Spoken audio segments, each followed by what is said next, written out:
হ্যাঁ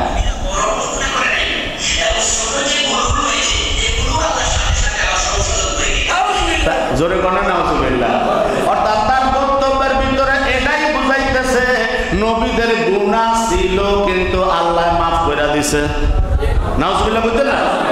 অথচ নবী স্পষ্ট হাদিস মোবারক বর্ণনা করে, আমার দয়াল নবী কয় সমস্ত নবীরা মাসুম, বেগুনাহগার, গুনার ধারণাও নাই। কোন উম্মত যদি বলে নবীর গুনাহ ছিল, সাথে সাথে ঈমান ক্যান্সেল হয়ে যায়। ঈমান ক্যান্সেল হয়ে গেলে সবে তো তালাক, কথা কোন ঠিক না বেডে? ঈমান ক্যান্সেল হইলে রোজা, নামাজ, দোয়া, জিকির, আজকার 40 বারের হজ সব বরবাদ হয়ে যায়, কথা কোন ঠিক? কিন্তু আমার নবী কিছু কিছু মাসালার সাথে এক হইয়া আমরা তো মনে করছি আসলে বুঝি বালা হয়ে গেছে, কিন্তু কুকুরের লেজ যদি ঘি দিয়া 12 বছর যদি সুঙ্গার ভিতরে রাখেন, এরপরে ঘি দিয়া ডইলা সোজা করলো আবার বাঁকা হয়ে যায়, কথা কোন ঠিক না বেঠে? কারণ কুত্তার লেজ কখনো মানুষ সোজা করতে পারে, কথা বলেন না পারে?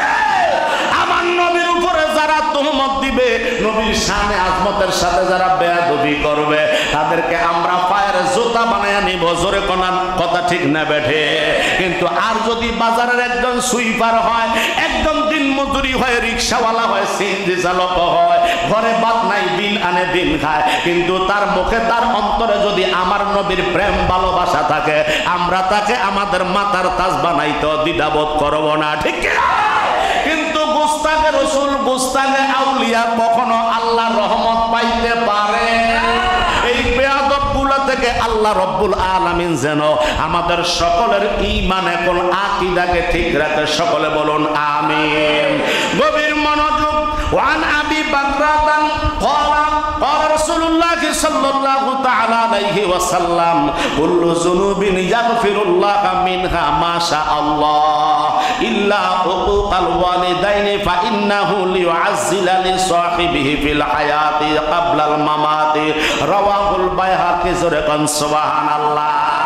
আল্লাহর নবী সরকারে কিবরিয়া রহমাতাল লিল আলামিনের সাহাবী হযরতে আবু বকরা, জোরে কোন নাম কি? আবু বকরা রাদিয়াল্লাহু তাআলা আনহু থেকে বর্ণিত, একজন হলো আবু বকর আর একজন হলো আবু বকরা।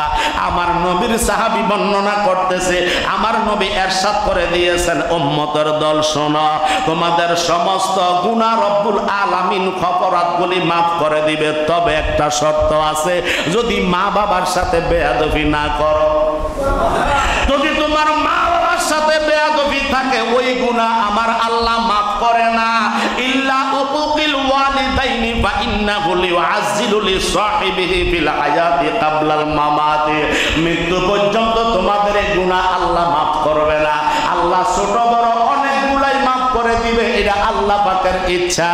কিন্তু মা বাবার সাথে বেয়াদবি করছো, মা বাবা মনে কষ্ট পেয়েছে, এই মা বাবার কষ্টটা আল্লাহ মাফ দিবে না যতক্ষণ মা বাবায় মাফ না করে। আল্লাহু আকবার। হে আমার বাজান, গভীর মনোযোগ। অতএব তাদের সাথে কখনো বেয়াদবি করা চলবে না, তাদের সাথে কখনো আচরণ খারাপ করা চলবে না।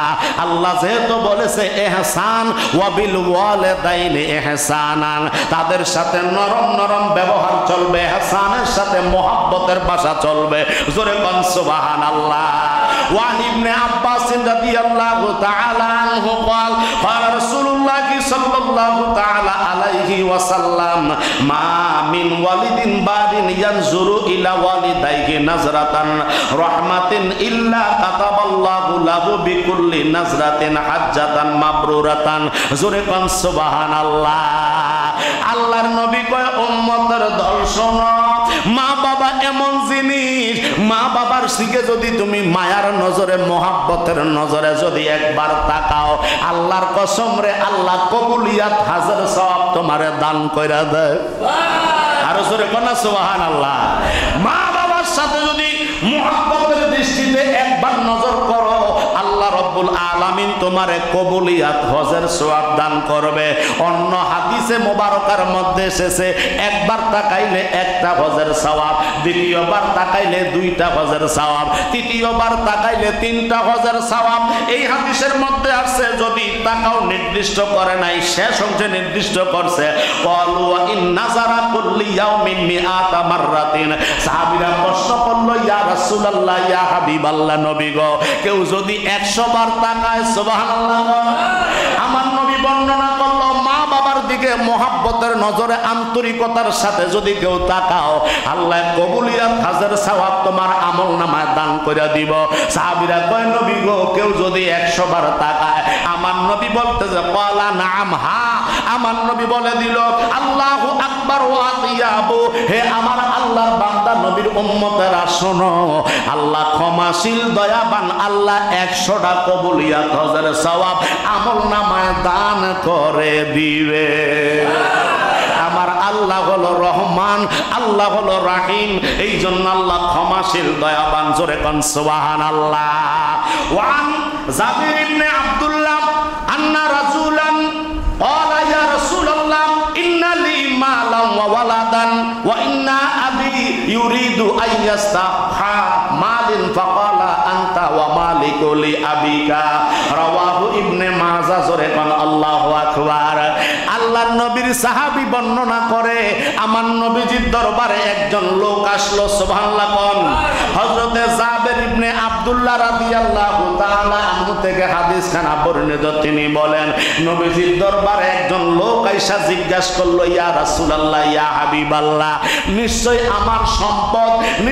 আমার সম্পদ আমার যে উপার্জিত সম্পদ রয়েছে ইয়া রাসূলুল্লাহ এইগুলা আমার আব্বা বক্ষণ করে নিতেছে ইয়া রাসূলুল্লাহ আপনার দরবারে আমি বিচার দায়ের করলাম আপনি একটু বিচার করেন আমার নবী বিচারটা কেমন করলো ওয়া ইন্না আবি ইউরিদু আইয়াস্তাহা মালিন ফাকালা আনতা ওয়া মালুকা লি ইবনুকা জোরে কোন সুবহানাল্লাহ আল্লাহর নবী বিচার করলো আল্লাহর নবী ফয়সালা দিল তোমার উপার্জিত মাল মানে সম্পদ টাকা পয়সা গাড়ি বাড়ি যা কিছু আছে তোমার উপার্জিত সম্পদ তোমার আব্বার এবং তুমি যে আছো তুমিও তোমার আব্বার কথাটা কি বুঝে আসছে ইয়া রাসূলুল্লাহ বিচার দিল ইয়া রাসূলুল্লাহ আমার উপার্জিত সম্পদ আমার আব্বাই ভোগ করে লাইতেছে নিয়ে যাচ্ছে ইয়া রাসূলুল্লাহ আপনি একটু সলিউশন দেন আমার নবী সলিউশন দিল আমার নবী বিচার করলো রায় দিলেন নবী বলতেছে তুমিও তোমার বাবা তোমার উপার্জিত সম্পদও তোমার বাবা জোরে বলেন না সুবহানাল্লাহ তার মানে হইল এখানে কোনো ছাড় নাই মা বাবা যদি না আসতো আমি আপনি আসতে পারতাম না কথা কোন ঠিক কিনা আমার নবী বুঝাইয়া দিল তুমিও তোমার বাবা তোমার সম্পদও তোমার বাবা অতএব এখানে কোনো স্যাক্রিফাইস নাই নো স্যাক্রিফাইস এখানে বিচার করা যাবে না মা বাবা যেইভাবে তোমার উপরে খুশি ওইভাবে তুমি চলো জোরে কোন সুবহানাল্লাহ وعن عبد الله بن عمرو رضي الله تعالى عنه قال أقبل الرسول إلى رسول الله صلى الله تعالى عليه وسلم فقال أبي بنك على الهجرة والجهاد أن يبتغي الأجر من الله قال فهل من والديك أحد حي قال نعم بل كلاهما قال فارجعي إلى والديك فأحسن صحبتهما رواه مسلم جركن سبحان الله আল্লাহর নবী কামলিওয়ালার আরেকজন সাহাবী আব্দুল্লাহ ইবনে আমর রাদিয়াল্লাহু তাআলা আনহু থেকে বর্ণিত তিনি বলতেছেন এক ব্যক্তি আমার নবীজির দরবারে আয়েশা ডাক দিয়া কয় ইয়া রাসূলুল্লাহ ইয়া হাবিবাল্লাহ আমি আল্লাহর ওয়াস্তে হিজরত করতে চাই আমি জিহাদের মর্যাদা লাভ করতে চাই আল্লাহর নিকট থেকে আমাকে যুদ্ধে অংশগ্রহণ করার সুযোগ করে দেন আমাকে জিহাদে যাওয়ার সুযোগ করে দেন আল্লাহর নবী ডাক দিয়া কয় ও আল্লাহর বান্দা নবীর উম্মত শোনো তোমার ঘরে তোমার আব্বা এবং আম্মা কেউ বেঁচে আছে কিনা সুবহানাল্লাহ আল্লাহর নবী যখন প্রশ্ন করলো ওই ব্যক্তিকে ওই সাহাবীকে ওই সাহাবী বলতেছে ইয়া রাসূলুল্লাহ ইয়া হাবিবাল্লাহ হা হা আমার আব্বা এবং আম্মা উভয় তারা বেঁচে আছে জোরে কোন সুবহানাল্লাহ আল্লাহর নবী ডাক দিয়া কয় সাহাবী আব্বা এবং আম্মা যেহেতু বেঁচে আছে তুমি হিজরত করে আল্লাহর রাসূলের দিকে আসতে হবে না আল্লাহর জিহাদ দ্বীনের জন্য জিহাদ করতে হবে না ধর্মের জন্য যুদ্ধে যেতে হবে না আমি দয়াল নবী তোমারে বলতেছি তুমি বাসায় ফিরে যাও ইয়া রাসূলুল্লাহ কেন কয় তুমি বাসায় যাইয়া তোমার আব্বা এবং আম্মা দুইজনকে তুমি এবার তাদের খেদমত দান করো তারা যখন তোমার খেদমতে খুশি হয়ে যাবে আমার আল্লাহ তোমার উপর রাজি হইয়া যাইব। তুমি খেদমত করিয়া তুমি জিহাদে যাইয়া যুদ্ধ হইয়া যে মর্যাদা আল্লাহ থেকে পাওয়ার আশা করেছ, মা বাবাকে খুশি করতে পারলে জিহাদের এবং হিজরতের মর্যাদা আমার আল্লাহ তোমারে দান কইরা দিব। তাহলে ঘরের ভিতরে স্বর্ণ আছে আমরা এখনো টের পাই না, ঘরের ভিতরে আমাদের জান্নাত আছে এখনো আমাদের টের হয় না, খবর হয় না। এই জন্য যুবক ভাইয়েরা, মুরব্বী বাবারা তো অনেকের আব্বা নাই। আমি যুবকদেরকে বলবো, আমি যুবকদেরকে টার্গেট করে বলতেছি, ভাই এখনো সময় আছে। শরীরে বয়স কম, রক্ত গরম, অনেক কথা উল্টা পাল্টা আমাদের হয়ে যায়। এটা থেকে আমাদেরকে সংযত হইতে হবে। মা বাবার সাথে কখনো বেয়াদবি করা চলবে না, কথা বলেন না, চলবে। মা বাবার সাথে কখনো গোস্তাকি করা চলবে না, বেয়াদবি চলবে না। যদি মা বাবাকে খুশি করে যদি মৃত্যুবরণ করতে পারি, তাহলে আল্লাহ আমাদেরকে জান্নাতে নিতে বেশি দেরি করবে না। যেমন হযরতে আলকামার ঘটনা প্রথমে বলেছি, আলকামার মা যখন আলকামারে মাফ করে দিছে, সাথে সাথে আমার আল্লাহ তারে মাফ করে দিছে। সুবহানাল্লাহ। আল্লাহর নবী হাসতেছে, সাহাবীরা কয় কেন হাসেন? আমার নবী কয় আলকামা এখন জান্নাতের মধ্যে বিচরণ করে। মা বাবার সাথে আল্লাহ রাব্বুল আলামিন আমাদের সকলকে যেন মা বাবার সাথে সদাচরণ করার তৌফিক দান করে। সকলে বলুন আমিন। যাদের মা বাবা নাই, যারা চলে গেছেন, কবরে আছেন, তারাও তো আমাদের দিকে তাকিয়ে আছেন, কথা কোন ঠিক কিনা? তারাও আমাদের দিকে তাকাচ্ছেন। আমার নাতি, আমার ফতিরা আছে, আমার সন্তানেরা আছে, আমার আত্মীয় স্বজন, ভাই বন্ধু, চাচা, যারা ভাই ভাতিজা ইত্যাদি ইত্যাদি যারা চলে গেছে, আমরা যারা আত্মীয় স্বজন, নিকট আত্মীয়, দূর আত্মীয় যারা আছি, তাদের জন্য একটু দোয়া করার দরকার আছে না নাই? এখন কিন্তু দোয়া বন্ধ হয়ে যাইতে আছে, কথা কোন ঠিক কিনা? দোয়া কি হইতেছে? বন্ধ হয়ে যাইতে আছে। ঘটনা কি? কোন শয়তানে যে পাইছে আম করে? আগে বাসায় বাসায় মিলাদ ছিল, আগে ঘরে ঘরে দুরূদ ছিল, মিলাদ ছিল, নবীর তাজিম ছিল, কিয়াম ছিল, কথা বলেন ঠিক না বেড়ে? কিন্তু কোন শয়তানে যে আম করে পাইছে, কি যে আমরা খাইতেছি, দিন দিন মন নরম না হইয়া মন খালি পাথরের মতো শক্ত হয়ে যাইতেছে, কথা কোন ঠিক কিনা?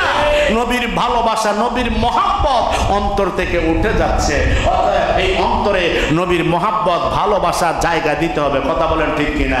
নবীর ভালোবাসা ছাড়া, নবীর মহব্বত ছাড়া, নবীর প্রেম ছাড়া কসম আল্লাহর কেউ জান্নাতে যেতে পারবে? কথা বলে না, যেতে পারবে? এই জামাস, এই পাগড়ি, এই দাড়ি, এই জুব্বা, এই আসখান, যত কিছুই আছে এগুলা হচ্ছে অলংকার। জোরে বলেন সুবহানাল্লাহ। কিন্তু ঈমান আকীদা যদি ঠিক না থাকে, এই অলংকারের কোনো দাম হইব না। রাস্তা দিয়া কত মহিলা এত স্বর্ণ অলংকার কইরা হাঁটে, কথা কোন ঠিক না?